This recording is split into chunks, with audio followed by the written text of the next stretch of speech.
Hello everyone, this is CJNovo992 and today we're back for the brand new video. Now today's video comes to us after a bit of a break, not only in terms of the old international break, but a wee break for thee for having to see me. People, that's right, I gave you 10 days off just to get me out your system because I'm going to be popping up a lot in April with the incredible fixtures that we have, which in my opinion will be the craziest 4-week spell we've ever had on the channel in terms of the competitions, the games, the old firms. It's going to be mental. I'll be popping up every 3 days on your YouTube timeline. So I gave yous a couple of days off. But before we do go ahead and speak about old firms and everything that's to come, there is a wee bit of things we need today, people. So before we march into April, I'm quite proud of that. So we of course have the players returning for the international break, which is one of the most important international breaks we've ever had on the channel because of the games that are actually coming, ladies and gentlemen. So without any further ado, let's check on how our players are feeling, playing and getting on, see who's fit and who's injured ahead of the old firm. Starting off with the home nations then, shall we? Let's start off with Scotland, where we only have one player to actually update you on nowadays, ladies and gentlemen. It used to be two, but I wasn't actually making videos during that period that we, of course, sold Nathan Patterson. So if you're wanting my 15-second summary of how I feel about that, money far too good. Best of luck to the laddie. I hope it prospers down there. That's what I've got to say about Nathan Patterson. But again, we're here to talk about Ryan Jack, who was our solo representative at the Scottish international level, and that's again just good to see in that as well. I know a love-hate relationship with the nation side and everything like that, but if you've ever heard Jacko speak, if you know him or anything like that, you know how much representing his country means to the laddie. So it's buzzing to see him back in and amongst it. Now, there was 2 Scotland games available, but Jacko only played in the one, which was of course yesterday's game versus Austria, where Scotland played some absolutely beautiful stuff, scored a wonderful goal by John McGinn and had them up 2-0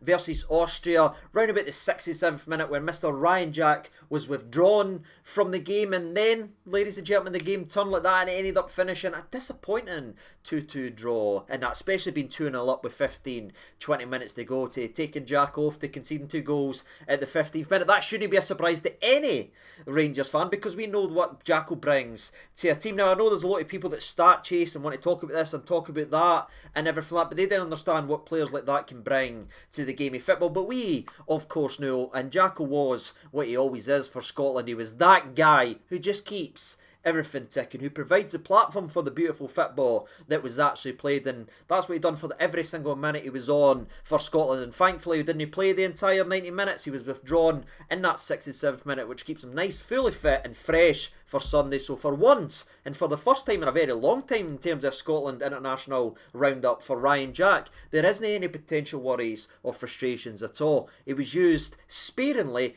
but enough to keep his fitness up and keep his form up as we go to Sunday. And speaking of fit, that gives us the perfect transition over to our brothers from another mothers over to Northern Ireland to talk about the one, the only, Stephen frickin' Davis, who's been in a weird position in terms of Rangers, because all we get told is he's injured, he's injured, he's injured. None of us ever find out what the injury actually is. And then he was called up for Northern Ireland, and that brought up some questions in that as well, because you know how I feel about this and what I feel about that laddie. I've been questioning and wondering if it's been any of the freezy outy-itis, is that what he's been struggling with. And I think the way he was used does prove that he has been struggling with something, so I can calm down and get that paranoia out the brain. Stephen Davis is still a part of this Rangers team going forward. And speaking of going forward, they actually got forward and scored a cheeky wee goal in his return match. No bad for the 478-year-old man, Stephen Davis, as he was subbed on at the game 1-1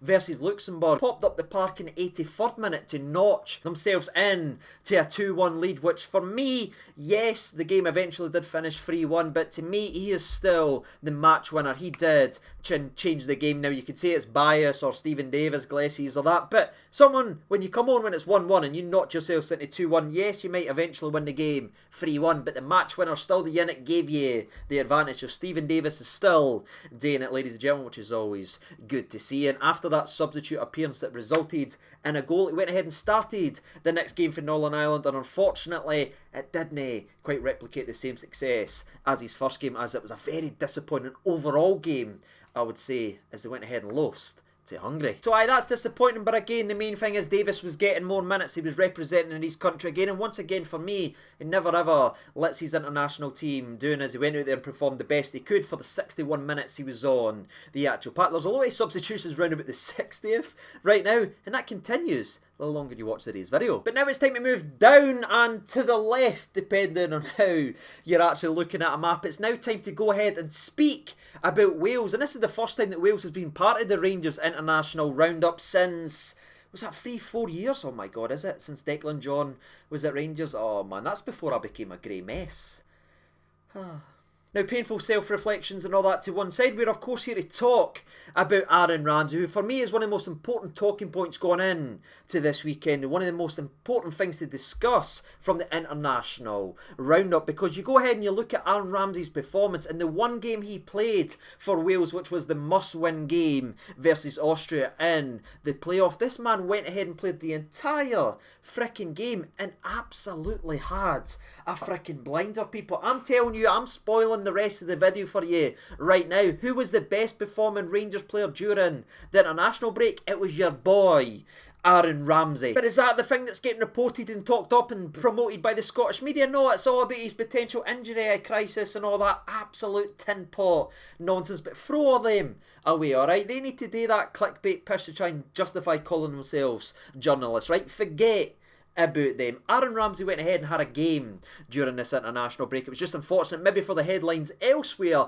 that a certain man by the name of Gareth Bale stole a lot of the headlines with one of the best free kicks I've ever seen that wasn't scored at Tannadice. This right here, breadbasket, dip, slip, it had everything, ladies and gentlemen, and Gareth Bale rightly got a lot of the plaudits for the wonderful goals he scored. But Aaron Ramsey nearly scored as well if it wasn't for a fantastic save by the goalkeeper. And again, it might be biased, but in terms of an all-round performance, defending, going forward, everything you've done with the football, the real standout for me from that game was Aaron Ramsey. Which leads us perfectly to the second game, because yes, Aaron Ramsey wasn't a part of the starting 11. Aaron Ramsey wasn't even in the 18. The Scottish media took that and they absolutely ran and hammered everywhere you could see. Rangers, injury crisis, Aaron Ramsey, blah blah blah blah blah blah blah. But if you actually done your job properly and paid attention, the Welsh manager already said he wasn't going to be involved as he was keeping him fresh for Sunday, and the managers went out and backed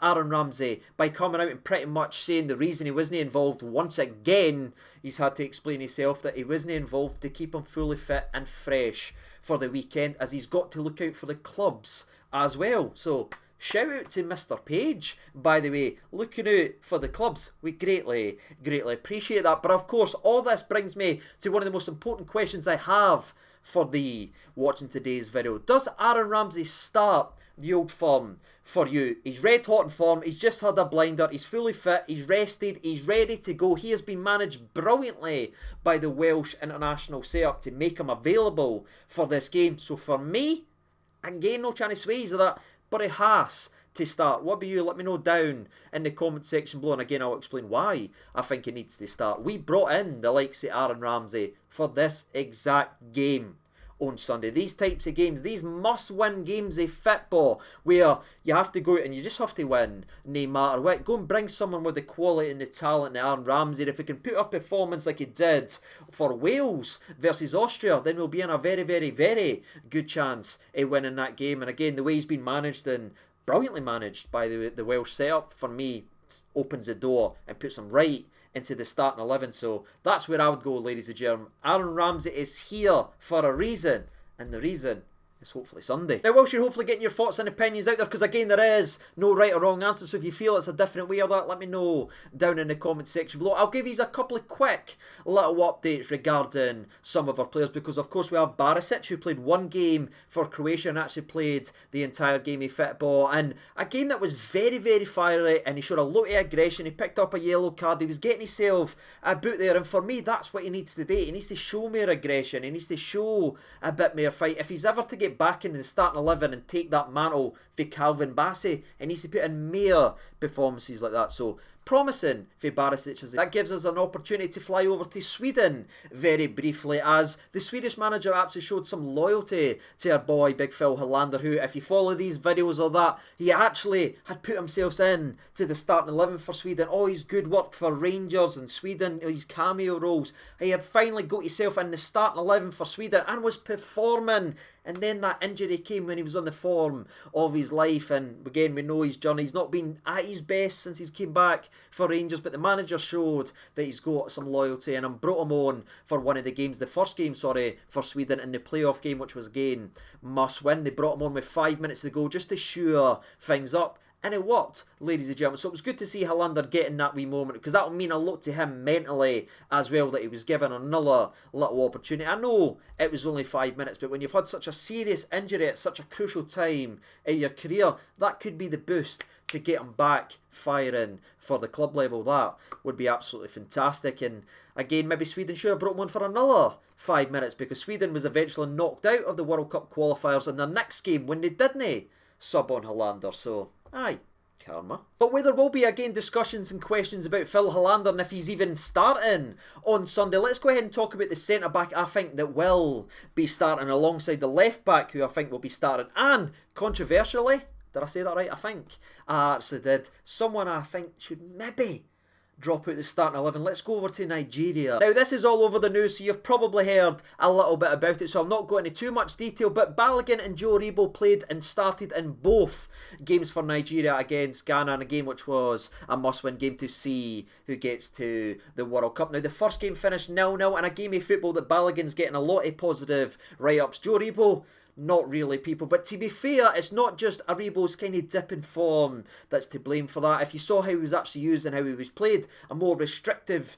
maybe sort of deeper midfield role, that never ever works for Aribo. We've seen that whenever he was played on Gerrard, and that his performances would drop off a cliff. So for me, I feel a little bit sorry for him, because he's not being used correctly in that deeper midfield role. You're getting none of that flair and attacking talent back there. You're seeing a lot of the lack of defensive awareness, and that's something again that was sort of pointed out and being very, very critical of his defensive work. But that's not what Aribo is. So I feel a wee bit bad for him, ladies and gentlemen, and some of the criticism that he's actually getting. But positive enough in the first game. However, the second game is where all the negativity came, as Ghana got that 1-1 draw and went through in away goals and knocked Nigeria out in a game of football that started Calvin Bassey, Leon Balogun and Aribo. And again, to be fair, Balogun was probably the best player out of them all. Bassey's getting a good write-up as well. He actually got subbed off with a couple minutes to go for Umar Sadiq. No, I'm not kidding. He's actually turned his career around, and I mean, fair play to the laddie, but I'll never forgive him for Aberdeen. But again, Aribo was probably the weakest one out of the three of them performing at the international stage in a game of football that ended, and in the crowd, you've probably seen the pictures and that, the players had to run off because the fans were storming, and they weren't wanting shirts, ladies and gentlemen. No, they were wanting heads, people, as they were absolutely furious. They smashed up the dugout, they were throwing stuff, had to get tear gas and everything put onto the park for the people and the security and the staff that was there. It was ugly, ugly scenes, and there will be a lot of frustrations and disappointments for the three Rangers players that performed for Nigeria, that saw them not qualify for the World Cup. But I just hope that they can take that frustration and disappointment and channel it in the right way and go and unleash on Sunday. That's what I've got to say about the Nigerian trio. It wasn't the dream scenario that we were all hoping it would be, but again, hopefully we can turn the negative into a positive come Sunday. And again, the question marks regarding Mr. Aribo is there, people, as he's not really performing for me. I just think he's completely blown out his arse, especially when he plays for Rangers. Is it time to rotate him, or is this the type of game that you could get the best out of Aribo? Where's your head sitting when it's regarding Mr. Super Eagles? And to finish up today's video, there is two updates, but two very, very important ones regarding our Rangers team as we speak about Mr. Consistency at the international level. And if you watch these international roundups, you know exactly who that is. The man who always puts in an 8 out of 10 every single time. Glenn Kamar for Finland. Well, unfortunately, it wasn't that type of game or this type of international break for Mr. Saucy Glenn, as he had a slightly frustrating and disappointing international break himself. As the first game, he was subbed on around about the 70th minute during a very, very tightly contested 1-1 draw with Iceland before starting the next game, which was really, really a disappointing, where the overall performance, again, very similar to Northern Ireland like we talked about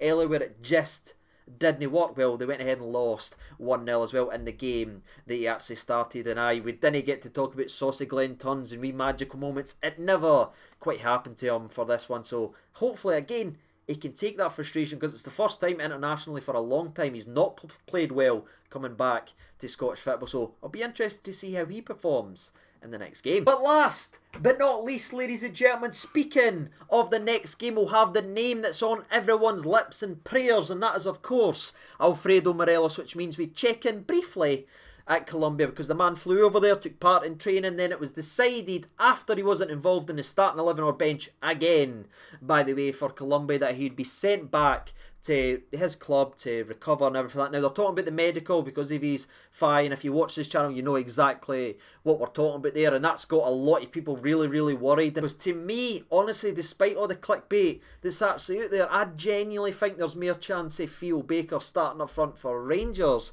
on Sunday than Morelos ever missing this frickin' game. I think the Buffalo Soldier will be involved. Hopefully, El Buffalo is alright and ready to be unleashed, because we badly missed them in the last game. I know we missed a lot of the stuff in the last Old Firm, and we'll speak about that for the preview video. But for me, if there was one important piece we missed, it was his. Not in terms of his physicality, but the mental mind games that he plays on that back line and the questions that he asks all game. So for me, again, it's not the greatest update regarding Morelos, but for me it's not a negative one, as he's been here and hopefully will be in the starting 11 come Sunday. And PS, can I just say, I'm no bitter or anything like that about them taking him away and not playing him the last time, but Colombia's been knocked out in World Cup qualification.